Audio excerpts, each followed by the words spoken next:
Hello, and welcome to another edition of After the Whistle, Wednesday, January 11th. We are here for another episode in the new year. I'm here, Todd's here.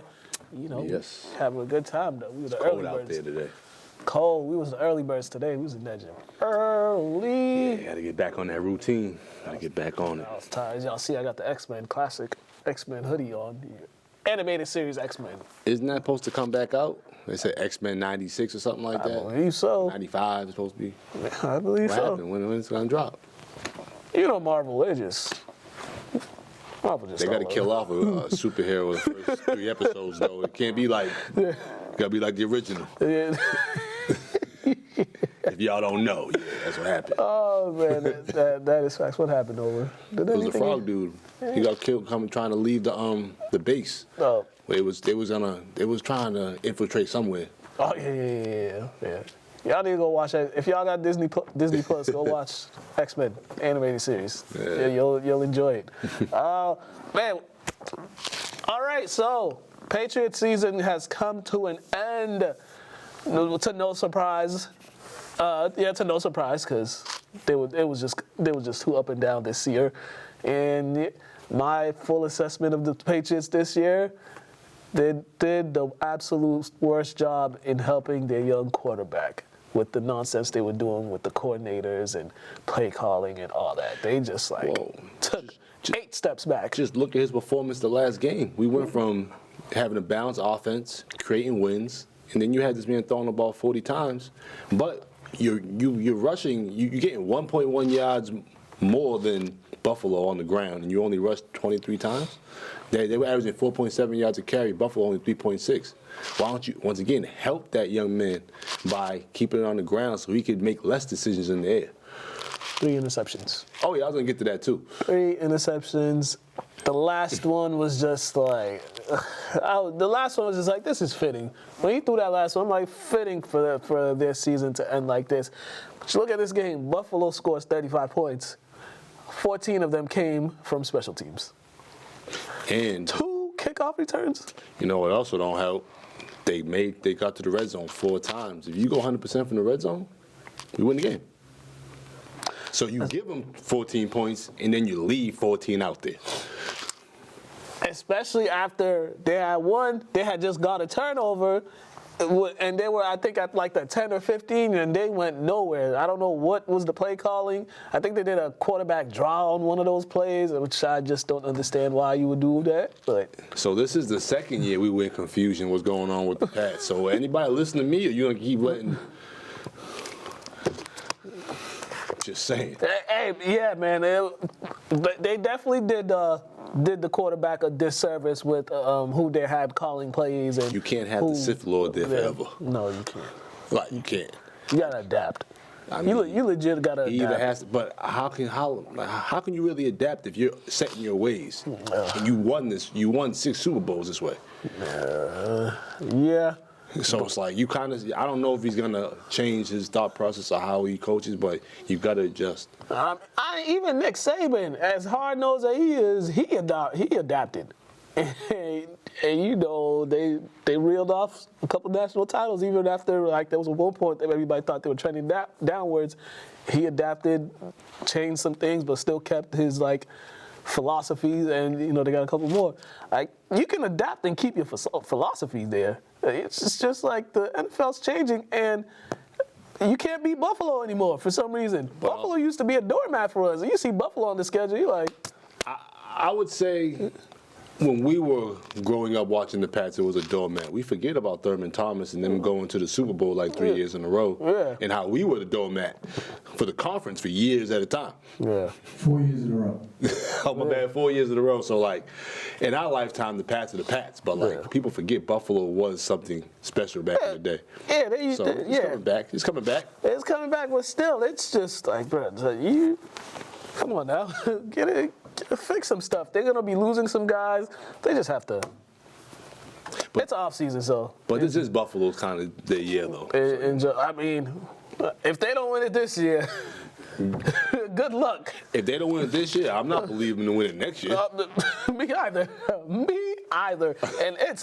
And if they win it this year, it will be impressive because some of these teams in the playoffs, whew. It's kind of like the college playoff. Some teams that don't really belong there, but they deserve to be there. Yeah, we'll get into that later. Oh, yeah, I'm saying, though, like... Oh, you don't want to discuss that? Not def. We'll talk about that. I mean, it makes both our arguments, but it's like, yeah, we'll talk about that, though. All right, okay, we're going to give y'all some previews of the postseason. Okay, first up, Seahawks and 49ers, and I think the 49ers are riding an 11-game winning streak going into the postseason. They've been one of the more teams one of the best teams that hasn't been talked about, and they have a really good defense. And their offense is really good, too, with like a 7th-round pick quarterback or something. Yeah. I don't think they thought they were going to be this good coming into the playoffs. I know once Garoppolo came back, they were like, we already know what this team is. But when you have a quarterback that knows to get to the Super Bowl, and you added pieces, you might be able to get over that hump. And they run the ball. A lot. They run the ball. Last time they played the Seahawks, they ran the ball 45 times. And they killed them. Yeah, they did. They ran all over them. And it helps when you don't have one, not two, but 3 guys you can just hand the ball off to. I mean, Debo's a wide receiver, but still, you can hand the ball off to him and he can make plays. Christian McCaffrey's like an all-world athlete, and then Elijah Mitchell's kind of the slept-on running back on that roster. And it's like, and you look at the quarterback, and he doesn't make no mistakes. He does what he needs to do. He'll take a shot here and there, but he doesn't turn the ball over. He got better with that. Yeah. He got better with valuing the ball. I was going to say, too, on the Seahawks, and the last time they played them, like, they got to get smarter with their decision-making, just being poised, because you got 10 penalties for 106 yards and 3 turnovers. So you got to, in order to be able to compete in this game, you got to value the ball. And yeah, you think it'd be familiarity because the division falls and stuff, so they would know, like, we can't turn the ball over against this team. But we got to give Seattle credit, though. We got to give Geno a lot of credit for what he's done with them this year. It's like a redemption. Is he comeback player of the year? He should be. Who else is even considered? Because I don't think anybody better than him right now. He in the playoffs. Yeah, he in the playoffs, and he set the franchise record for passing yards. Wow. Yeah. I was never a big, Wilson fan, but wow. Yeah. Your first year starting? Yeah. Hey, Yeah. real quick. Wow. I don't know about y'all, but I'm on this like Purdy. Oh, yeah. On the Purdy hive. Yeah. Nah, he's good. He's good. But yeah, Geno definitely. You know who should have kept Geno? The New York Giants. Because the guy they got in the first round is not even close to what Geno is right now. And they really didn't want Geno to start out there. I don't know why, but gotta give him a lot of credit. But yeah, they're going to San Fran, so they have to be on their best game. So they gotta really utilize their running game, and they gotta cut down those turnovers if they want to beat the 49ers. Which, if they make it to the Super Bowl, it will not be a surprise to me if San Francisco makes it to the Super Bowl just because of the way they're built and the way they play. And also, you look at it, they did all that to get Trey Lance. When it was like, oh, we could have just got this guy and we could have used that pick on someone else. But, you never know. Yeah. Sometimes you just never know. But it's not looking, that Trey Lance thing is not looking good. Not at all. Not at all. All right, the Cowboys and the Bucks. And this is setting up to be one of those things where, the saying with the Cowboys, what can go wrong will go wrong just because of the way they ended their season and the way Washington kind of slapped their starters around. And then you're going on the road to Tampa playing a quarterback that has never lost to you at all in his career. It's like a recipe for one of those Dallas meltdowns. I could see that, but it all depends what Buccaneers team is going to come to play. Because when they beat the Cowboys, Brady only passed 27 times. Mm-hmm. When they ran the ball 33 times. I could put a lot of money on it. That's not gonna happen next week. Hey man, you never know sometimes because some of these guys. I'm just saying they've been trying to throw this man into retirement the whole season. He been 30 plus, 40 plus, 50 plus passes, and now all of a sudden they're gonna do 27 passes. Like, come on, bro. Oh, well, the Cowboys might aid them in all that too, because their quarterback also, he has not looked like a guy that deserves all that money that they're paying him. He looks like a guy that should be on the bench somewhere. The way he's been playing quarterback And this you've seen season. his stats against them last time they played? What do you have? He was 14 for 29, 134 yards, and no touchdowns in the Intel. And they had 10 penalties for 73 yards. I mean, penalties with the Cowboys, that's just a given because they're really undisciplined. But yeah, and then you look at this last game, 14 of 37, 128, 1 touchdown, 1 interception, 14.8 QBR. And then you look at the 64 yards on the ground. It just doesn't look like a team that you want to look like you're ready for the playoffs, and they just didn't look like a team that was like that had their backs packed and were ready on vacation. Midway through the season they was when they had that other guy out there slanging that thing. Cooper? Pause. I'm just saying, yeah, like it's sad when the big money guys get in there and they can't produce the way the backups are, and it's fortunate because you get paid to produce. And one thing about the Bucks defense, they're very aggressive. So when their aggression gets you out of your game and you just want to throw the ball all over the place, they're going. And then we have no clue if the running game is going to be there, or if they're going to use it. They'll use it.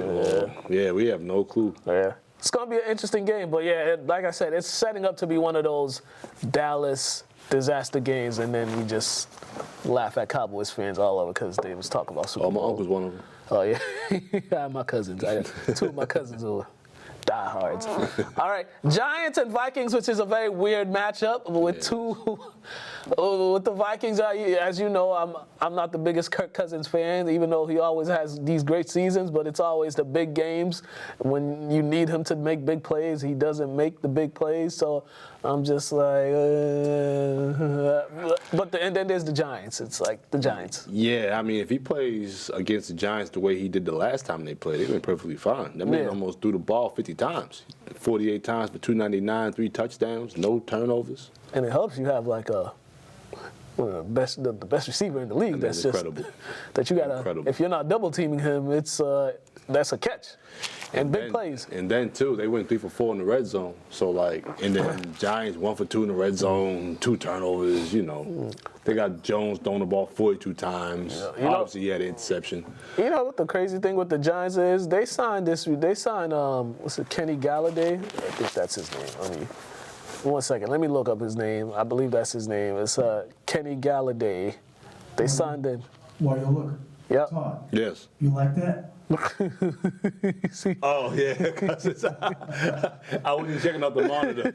I was dazed off the computer. Oh, yeah. So Kenny Galladay, they signed him to a big contract last year. He's been with the Giants for 2 whole seasons. Do you know that this last game where he caught his first touchdown as a Giant? First receiving touchdown as a Giant. And they was paying him all that money. They could have just paid me that money. Legit. They could have paid anybody that money. Yeah. So, it's going to be interesting to see how the Giants will hold up in Minnesota, because it's loud up there, too. And one thing about Minnesota, we talk about their passing game, but they got Cook. And Cook is known for making big plays. So, it's like if they jump on them early, they could get ugly real quick, which probably will. Yeah, I can see that happening. Yeah.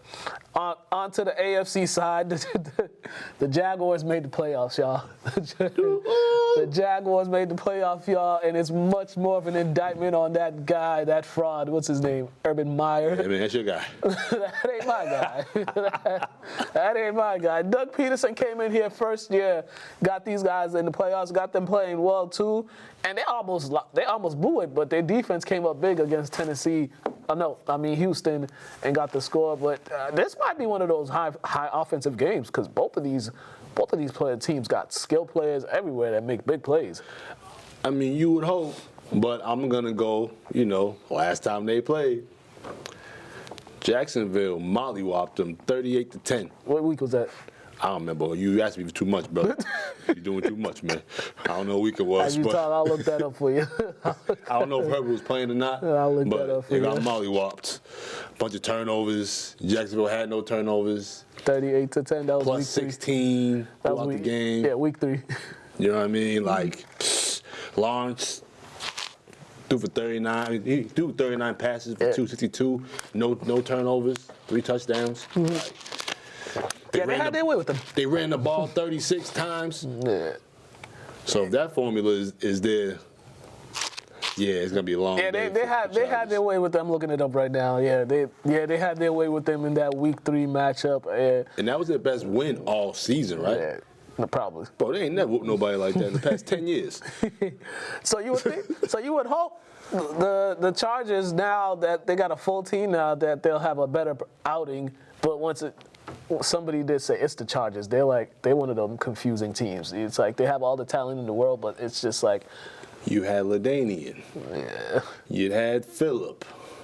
And now. You had Antonio Gates. You had Gates. Now you got Herbert. But I'll be honest, the way Lawrence is looking, it seems like the Jags are kind of like turning things around slowly but surely. Slowly but surely.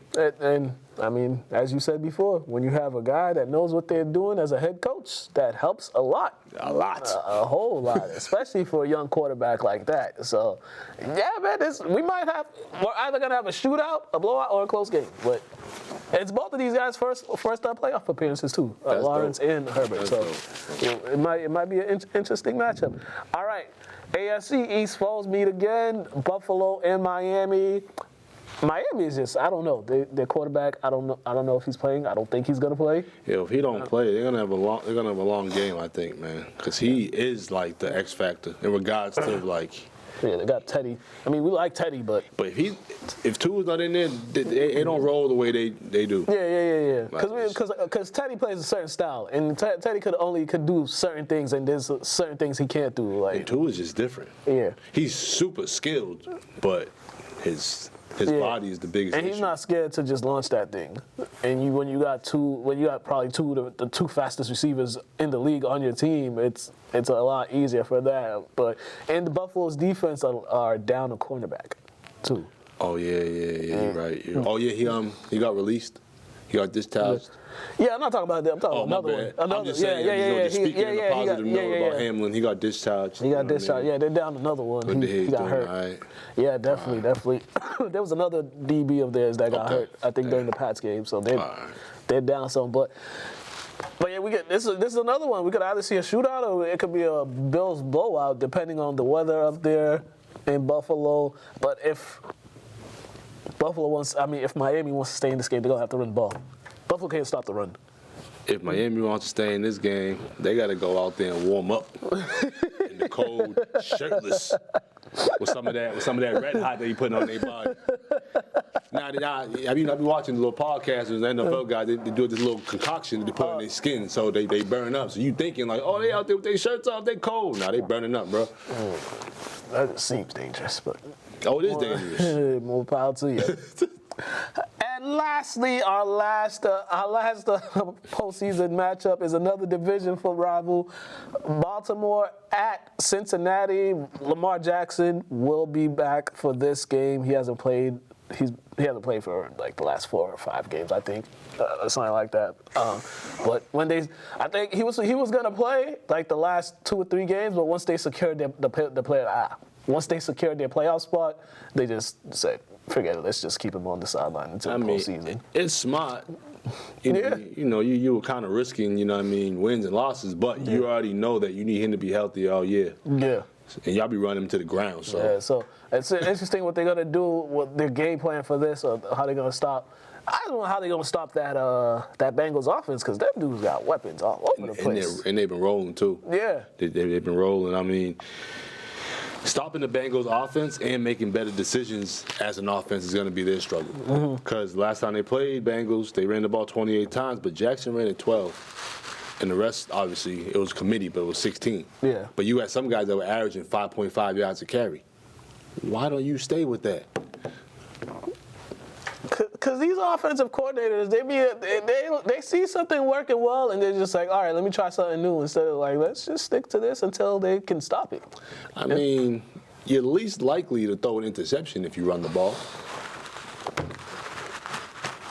And interceptions is a thing in this league the past couple of years. Not as much fumbles, but intos be crazy. Yeah, just because of the way every team passing the ball left and right. So you got to be strategic. You got to be smart about. And plus, when you think of the Ravens, that's historically their identity is where.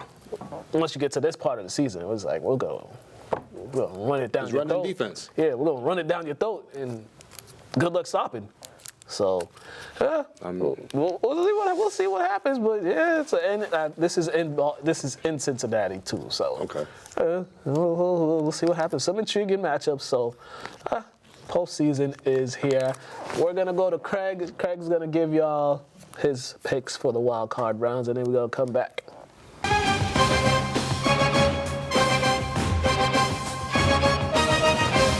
What up, everybody? Welcome to No Huddle here on After the Whistle. It's your boy Craig in my new home. Just moved in, doing some construction, so you might hear some stuff in the background. I wish the lighting was a little bit better, but we're doing it rough and rugged as always. So let's get into the wild card round of this year's NFL playoff series.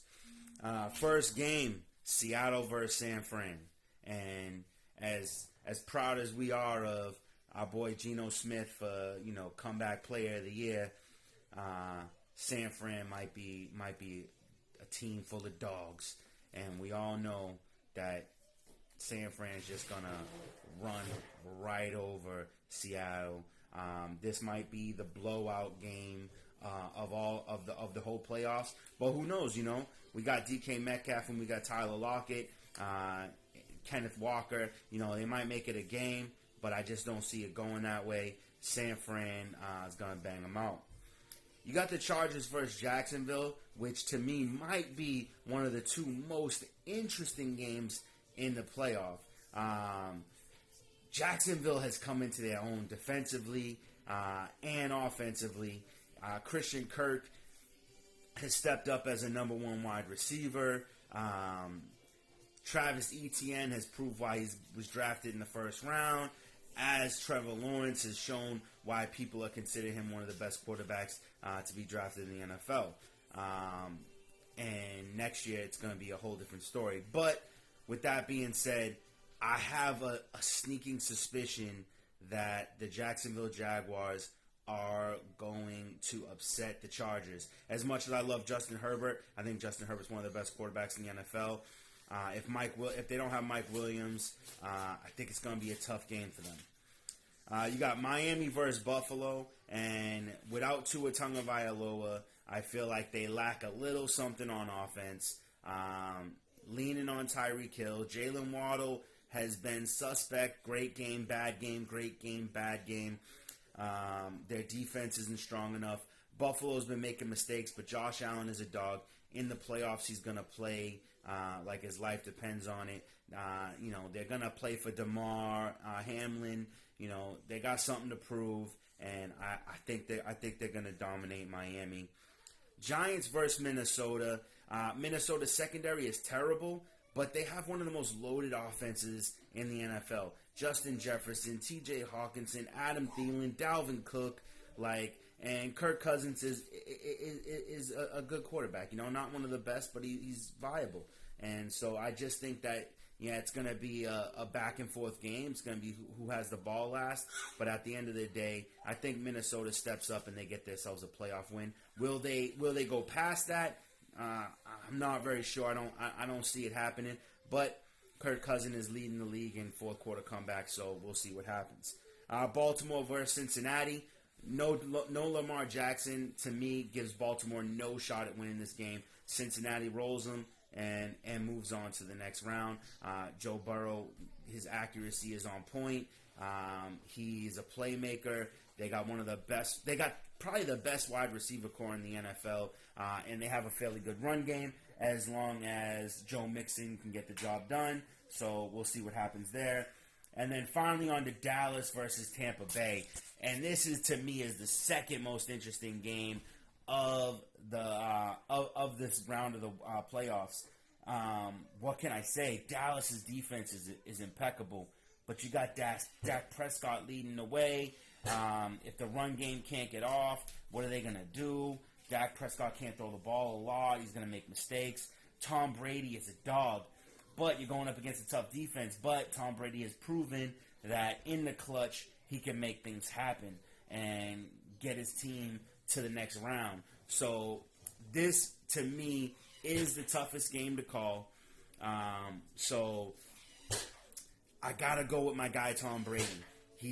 They've got Chris Godwin. They've got Mike Evans, the most reliable receiver in the NFL. Leonard Fournette and the rookie running back Smith. They run the ball pretty well, so I got to go with Tampa Bay here. So those are my picks for the week, and until next week, I'll see you on No Huddle. Back to After the Whistle.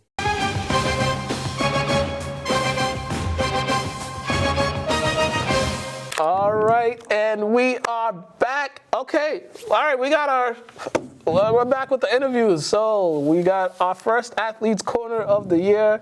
We got the guys from KIPP Academy. They dropped by, just talk about their season, talk about what they're going to be doing next. Some of them are in the process of trying to figure out where to go to college, and as they said to me, that's like the most stressful thing, just trying to figure out, pick the right school that fits you. And it's like, there's a lot. So check this out. We're going to come back.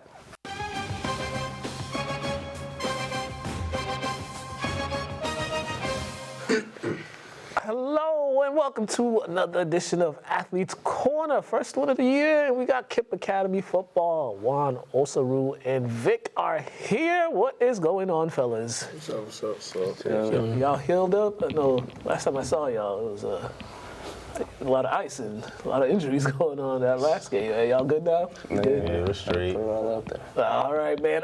We talk about y'all season. You guys made it all the way to Gillette. Didn't get the results you wanted, but you guys finally got there after being so close the previous year and been so close a couple of times. What was it like just finally getting there? Because it was like you guys were always getting there, be like one game away, 2 games away, and then lose. What was it like just getting there? Getting there, it felt like it was a relief in a way, because ever since freshman year, obviously, that's the goal, like playing high school football, that's the goal, to get to Gillette and obviously win. But since last year, we were so close, but some things happened and we didn't make it. But then this year, we started off rough, and just being able to get there, like, through all the things we faced this year was like a relieving feeling, knowing that all the work that we put in since before the season even started, it all like paid off in a way.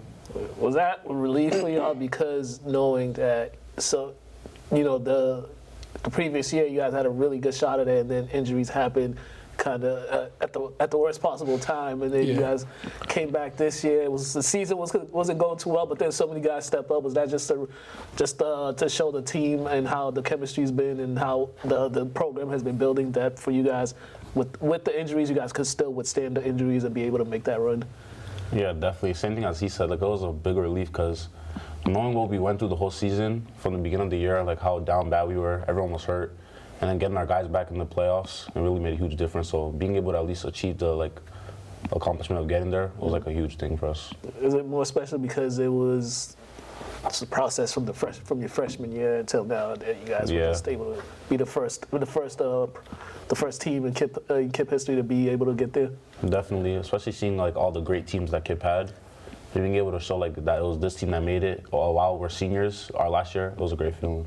Osaru, for you, well, I mean, what was that just the whole season like? I mean, from last year and now this year you get a more of a role. What was it just like for you? Because last year, like, that's when I first started playing football, like my whole life. So it was like a good experience for me. That I was just learning stuff, just hanging with like the team every day, like just trying to find a role on the team. And my coach trusted me, started me, and I was putting up like stats. I was just helping my team win. I feel like this year, I didn't even play in the beginning of the year. So it was just like, it was crazy to think that like I joined the team and then we went to Gillette, all the way to Gillette, and I was like, it was just like, damn, because like our group, the team we had compared to like teams in the past, like there was no comparison. Like teams we had before, like they were just way tougher, way bigger. Like honestly, it was just surprising, like how we all just went this far, just trusting ourselves. And just, Yeah, and you just talked about it not playing early on in the season. Was that just more motivation for you to put in the work during practice so you could get on the field and be able to contribute? Yeah, I feel like in the beginning, I didn't want to play because I felt like football was just too much for me. But then, like Juan and Vic, like they were just talking to me, saying like how much I could like contribute to the team, that we have a chance at like something bigger. And when I joined, like I realized how much I had to work, and then like me working hard pushed the people around me to work hard as well. What would you two say like his improvement was, just skill-wise, from his first year playing to this year and him getting on the field? What would you two say was the biggest improvement for him skill-wise? I felt like, in my opinion, it was definitely like his confidence, like the change of his confidence from junior year to senior year. It was like a huge thing because junior year, like he was still effective, but he wasn't really as confident and he didn't know he can do it. And then this year, he just showed how strong he was physically, mentally. Like he pushed through a lot of things. He was put in positions that he's never played before, like middle linebacker and stuff. Like we had to put him there for the playoffs, and he did really good the whole time. Like his sense of presence, the way he sacked the quarterback, forced fumbles, it was really good having him. Yeah, I agree with what he said. Like, in the beginning, when he first came, I wasn't there at the time, so our whole offense was a little like messed up. So they put him at tight end for a point in time, and like he's never played offense, so he was just in there and just doing whatever he can to help the team win. And then, so I got back, he fixed everything, and just compared to last year, like his confidence, like you said. So last year he would be like shooting a gap a little timid or hesitant, but now you can see it. Like he'll go through the gap, and it's like full steam. And he just get to the quarterback wherever he's at. Like he chases down the quarterback this year. So yeah, definitely. You two set some records for yourself, a quarterback and receiver. Juan, you set some records too. I think you have over 2,000 passing yards, and so like that. Is that just you being in that system, for knowing that system pretty well, like the back of your hand, and just you and Vic having that connection? yeah, yeah, I think it is the system really, because when I first started, I didn't really like quarterback. I was just here to help the team win. And I was just going every game like, damn, I got to play quarterback today. But as time went on, I built a better relationship with all the receivers, not only Vic, on and off the field. So it was like trust with them and just repetition. I was always like 100% at practice every time. And if I mess up, I want to do it again until I get it right. And it was just a whole bunch of really work. Yeah, for you, Vic, you had another great year stat-wise. What was it just like, going out there, just been putting up the numbers that you did for the school and for the team? It was definitely like the coaching staff and like the players around me. I feel like the coaches really put me in a great position to like thrive with this system. They knew how to get the ball to me in certain ways, and no matter what it was, everyone was extremely unselfish with the team. So whether it was me getting the ball or someone else, I feel like we all came together. That's why my success was so great. And especially having a quarterback like Juan to throw me the ball, it made it really easy, and the line stepped up sometimes. Yeah, now in the state title game, the state championship game, it seemed like it was just a matter of Hall just having, I think they had like 14 or 15 seniors on the team. It seemed like, well, it looked like to me, it was just like, those guys are just experienced. They had more guys out there, and they kind of wore you guys down in that first half. It seemed like you guys found a way to stop them, but at that point it was just like the lead was a little too big to capture, and then the injury started happening late in that game. Would you say that's a fair assessment? Yeah, senior heavy, it plays a role.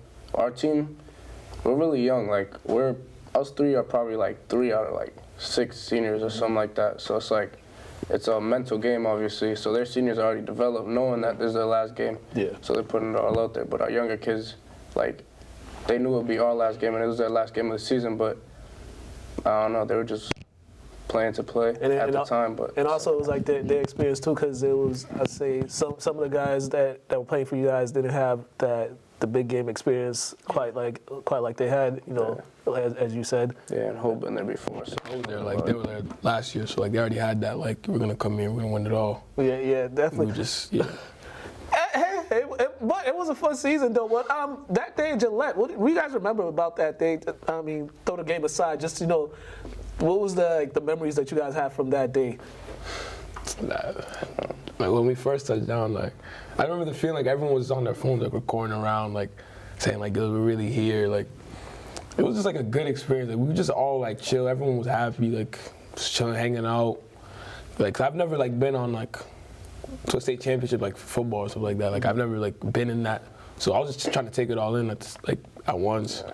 Then later, like I think it was just us three. Like we went out, just walked around like just not the stadium, but like the field.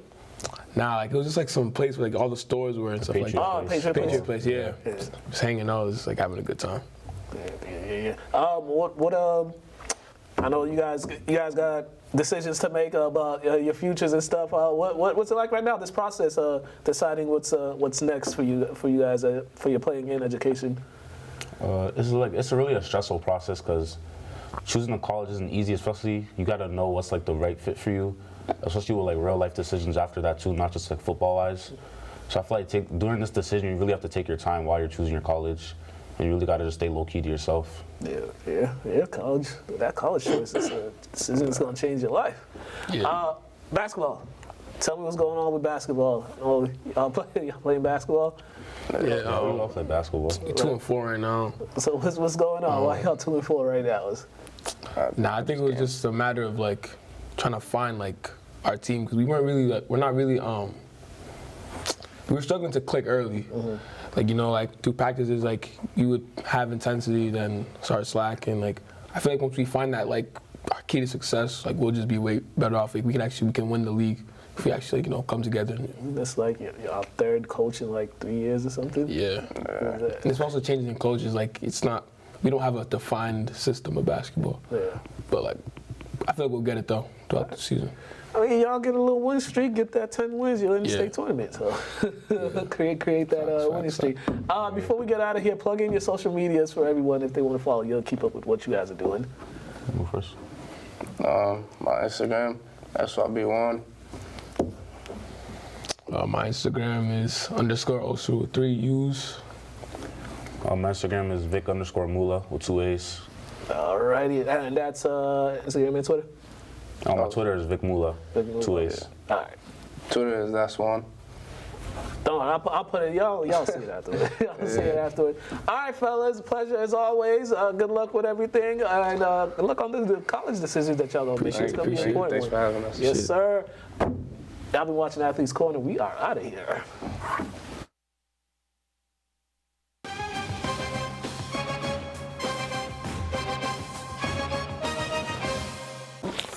All right, and we are back. Oh yeah, quickly, LCTV has a new sports program. Pedro, can you tell us a little about that? Do you know about it? No idea. No idea. Well, there's a new sports program. A couple guys, I saw the picture yesterday. They're doing like, regional sports and stuff like that here. So you're probably talking about sports wrap up. Yeah. Yep. Justin Tibbetts. Yep. That's correct. Yep. Sports wrap up. So there's another one. So there's 2 sports programs on here. So make sure you watch those guys.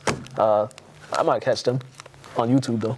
It's different than this? Yeah, it's different. It better be. All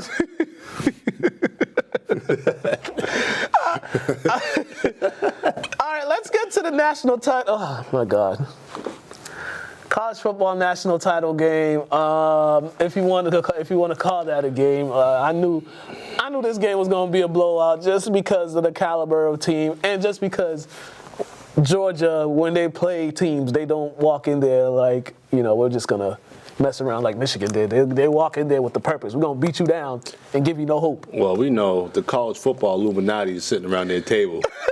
Like, see, this is why we force Alabama in the playoff every year. But I'm like, so what? Give them guys a chance to get mollywhopped too.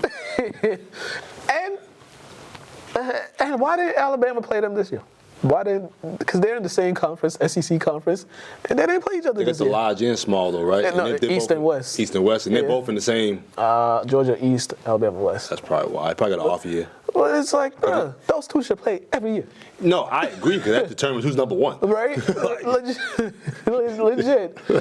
And Alabama, come on, man. Y'all, if y'all wanted to Y'all would have been in here if y'all didn't lose that second game. That LSU game. Let's just talk about this game now. Oh my gosh. Remember when I said it's TCU?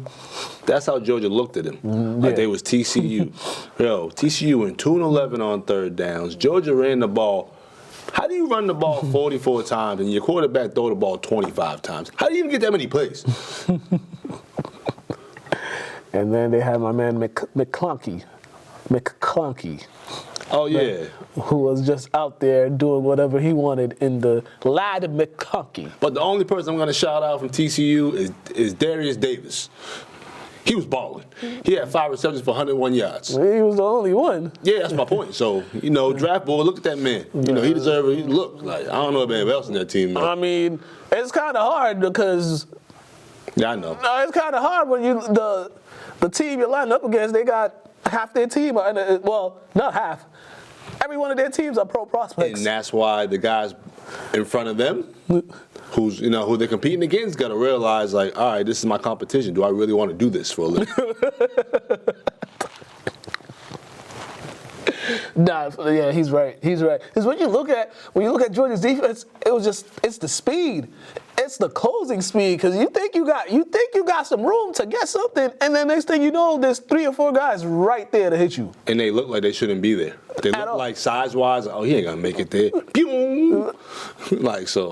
So once again, and that's why I mean, like, some of these smaller schools need to be in this playoff so they can start recruiting better and getting more people. You know what I mean? You know what's the worst part about Georgia? Yeah, I know. They're just gonna reload next year. They don't even got to reload. They got to put them up. They got a whole bunch of guys. Push them up. They got a whole bunch of guys coming back too on defense. All they got to do is replace a quarterback, and so that ain't that hard, because they just need a quarterback that can just throw it to the open guy. So now, are they gonna expand it, or are they gonna do something? Because I'll be honest, like this is how it's gonna be if you don't have at least a couple SEC teams in the playoff. I mean, it's gonna be expanded in a couple of years, but this was a worst case example of why they should not expand it. Why should it be expanded? Because you put some of these teams against these guys, it's gonna be. Remember last year in the playoff, who got mollywopped? Michigan got mollywopped. Ohio State. Somebody, that was like a smaller school that got mollywopped. I could be wrong. No, it was. I think because last year it was Michigan, Ohio State, Alabama, Georgia. All right, that's fine. Yeah. Well, it might have been the year before a smaller school. Might have been. Yeah. But every time these schools that play against these. So then I got a question in regards to, like, they got to start changing the way college football is looked at. I'm not a big fan of conferences and all that stuff, because it's like the recruiting. Yeah. You're never gonna be able to compete with the SEC teams if you can't get no recruits. No. So that's why I'm like, them going national championship game. Hopefully, you got some guys that are looking at them like, all right, maybe we can help change the culture there. Yeah, maybe. Because you need that TV time to get those recruits. But also now these big schools down got that money too they could give us. So it's like, woo. College football was better when the money was being illegally taken. Facts. Bring back illegally taken money.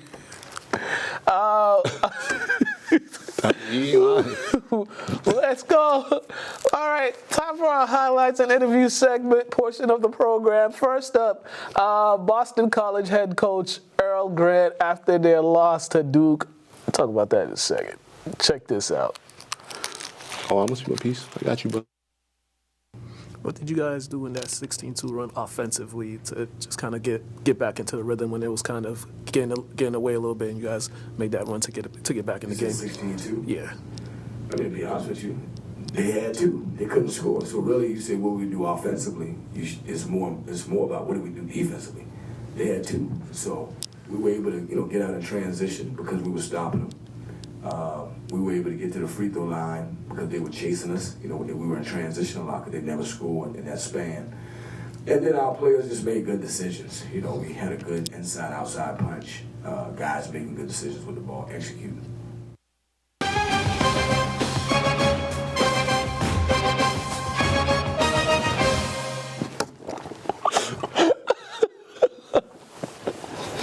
Next up, we got Duke head coach John Shire and freshman Mark Mitchell.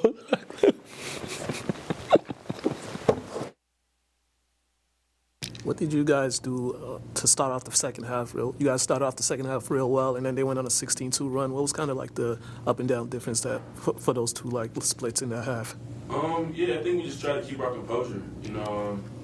That's really just what it was. Not getting out of control, getting crazy, but just trying to be steady and weather the storm. Seems like when they went to zone, they got you guys out of your rhythm. When they went into that zone, they went that led to their run. Was that just something you guys were trying to figure out? Yeah, they definitely did, and we have to execute better. I thought their three-quarter court slowed us down a little bit too much, and still want us to play aggressive. There's still plenty of time left in the game, and just getting organized. That group, I don't think so. That group has never started before. They've never started together, and that main group that was in at the end, not only have they not really played many minutes together, we haven't played on the road for sure with these guys. So I thought they did a good job of communicating. Ryan gives us a lot of poise. He didn't score like he normally does, but to have 5 assists and no turnovers.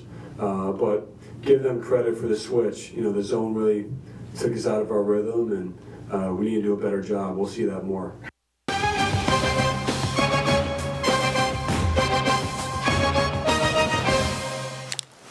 All right, we are back. You like that? Yo, one thing I gotta say about these new refs, just because Duke come to town, don't mean you gotta give them all the calls. We get it. Most of y'all refs nowadays are Duke disciples. My college roommate is one of them. So, come on, let's just be fair here. And what he's talking about, if y'all go on my social media, you'll see it. It was like 12. The BC had just taken a 1-point lead. Then they come down. Duke misses a shot. BC had the ball, but Duke grabs it. Kyle Filipowski grabs it. They're under the basket, and they're reaching. He got the ball down, so they're reaching, and the ref blew the whistle and called the weakest foul I ever seen in my life. And it's just like, you gotta hold your whistle on that. I sent it to Stevie. I was like, "What you say, Stevie?" He's like, "As a ref, I'm swallowing my whistle right there." 'Cause you want the players to decide. Yeah, but as a ref that worships Duke growing up, you already know they're gonna try to give them the edge all the time, bro. And then right on the next possession, BC, Makai went up for the shot. He gets bumped. He gets a little bit bumped, which knocks his balance off. So he just throws a shot up like that, and there was no whistle called. And I'm just like, and then it's like, BC, we need the help. BC ain't been that good. Duke's always good. How much help do they need? And we see it every year in the tournament, on TV. Like, come on, man, just let them guys be great. And then they get all the crazy recruits.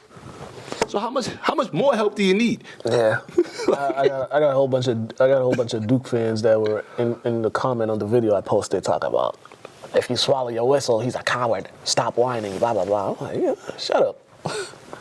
If you swallow your whistle, you're a coward. If you swallow your whistle, you telling guys nut up. Yeah. Yeah. Weirdos. All right, and then we go on. All right, our last interview. We got CB and Giovanni Jean. They beat Neshoba Tech yesterday. Gio had 35. That's dope. He's playing. Who they play? Neshoba Tech. Where's that at? Japan? Check this out. I never heard of that place in my life. No idea. Hi, CB.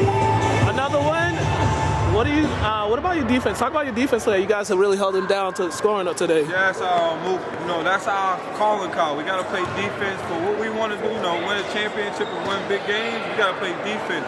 We got the scorers, but the defense is most important, and that's what we try to key on. All season, all game, every game is the defense. We got the tough players like this for the offense, but defense is what we got to do.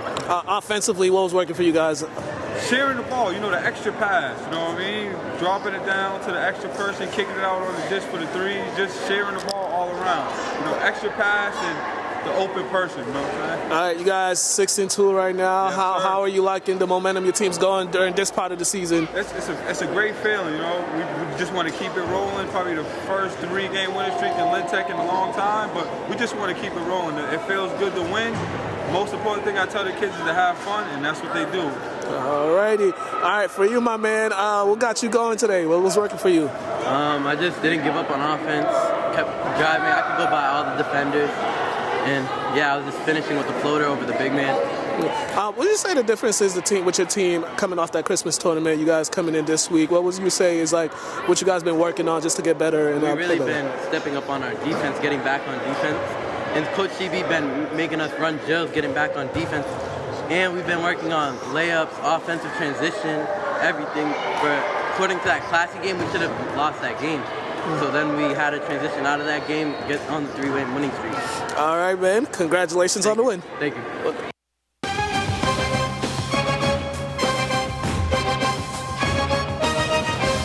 I don't know. And we are back. They're 6-2 right now. So they got more wins than they did last year. So they're going I in the knew right that was direction. gonna happen. You know what I mean, you got a decent guy in there coaching these kids. Yeah, they're Shout going in out the C, man. right. Yeah, they're going in the right direction. Yeah, shout out Gio too, man. He's definitely getting better. Getting better. Yeah, he's got a couple 30-point games under his belt. All right, that's dope. All right, highlights. We got 2 of them for y'all. Even though on my sheet it says 4, but we only got 2 of them. First one, Duke versus Boston College. Check this out. I lied. We got 3. Check this.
And we are back. Next up, we got the Lady Spartans, St. Mary's Lady Spartans. On Friday, they took on Cathedral.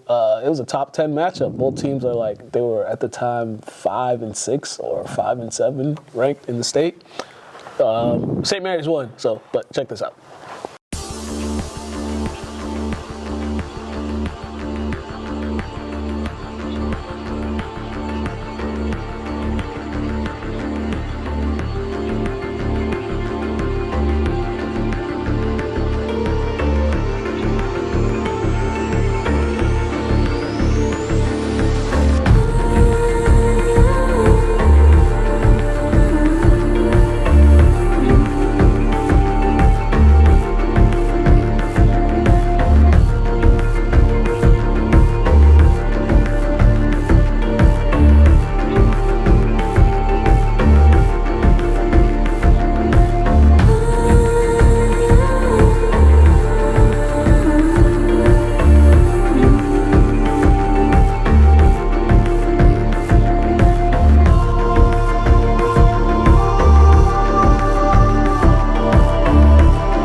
lastly, we have Lynn Tech highlights against Essex Tech. Check this out.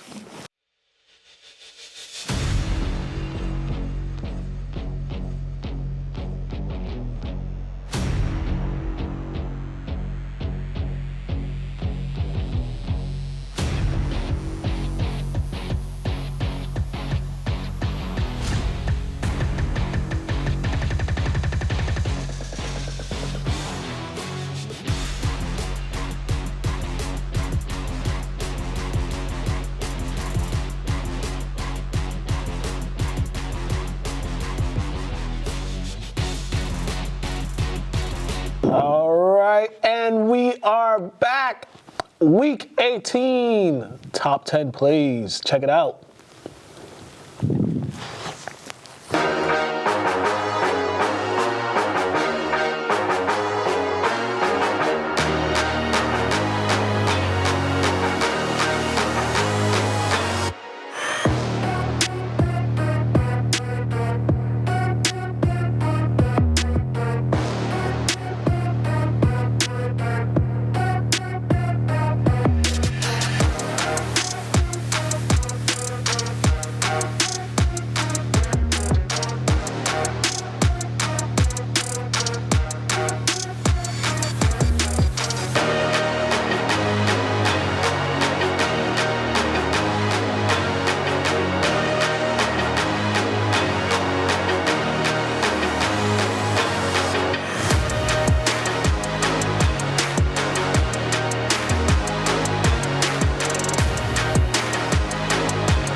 Oh man, all right, and we are back. Time for our wild card, for our game picks for the wild card round. First up. Sorry, y'all. First up, we got Kansas City. No, wrong one. Wrong one. My bad, people. Seattle at San Francisco.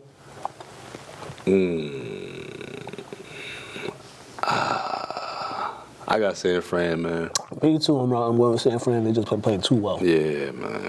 Chargers at Jacksonville. You know what? I'm going to go with Jacksonville. I'm with you. I'm going with Jacksonville too. I can't trust the Chargers, man. No, you cannot. You definitely cannot. Miami at Buffalo. If they don't do it this year, they ain't never going to do it. I got Buffalo, man. Yeah, I got Buffalo just because I don't know what Tua, his status. Yeah, that too. Giants, Vikings. Vikings. Ravens, Bengals. Bengals. I'm going to go with the Ravens with the upset. Yeah, I'm going with the Ravens. And then the Cowboys at Tampa Bay. The winner takes on the Eagles. Toilet. My bad. I got the Buccaneers, man. Don't forget, go Purdy. Go Purdy. I'm on the Purdy bandwagon, baby. I don't blame you. So yeah, this Monday Night Football game, this is gonna set up to be one of those classic Cowboys playoff disappointment games. Yeah, what do they call it too? They called it like a super wild card weekend. Yeah, super wild card weekend. Yeah. Why? Because they play Saturday, Sunday, Monday. I don't know. Should have been a stupid wild card weekend. Yeah, I don't know, but I'm going with the Bucks with you on that one. And on that note, we are out of here. Make sure you check us out, LCTV After the Whistle on Instagram, lyntv.org, YouTube, Lynn Community Television, Lynn Community Television, Facebook, Mukala K, Instagram, Mr. Burton 23, Instagram. Yeah, go to the Instagram page. We'll have more highlights and stuff from all the other games. I got 2 weeks worth of basketball highlights that I'm sitting on that I haven't put out yet, so I'm going to flood y'all timeline in the next couple of days, but we out of here. I'll be honest, Cowboys and Buccaneers are just tied.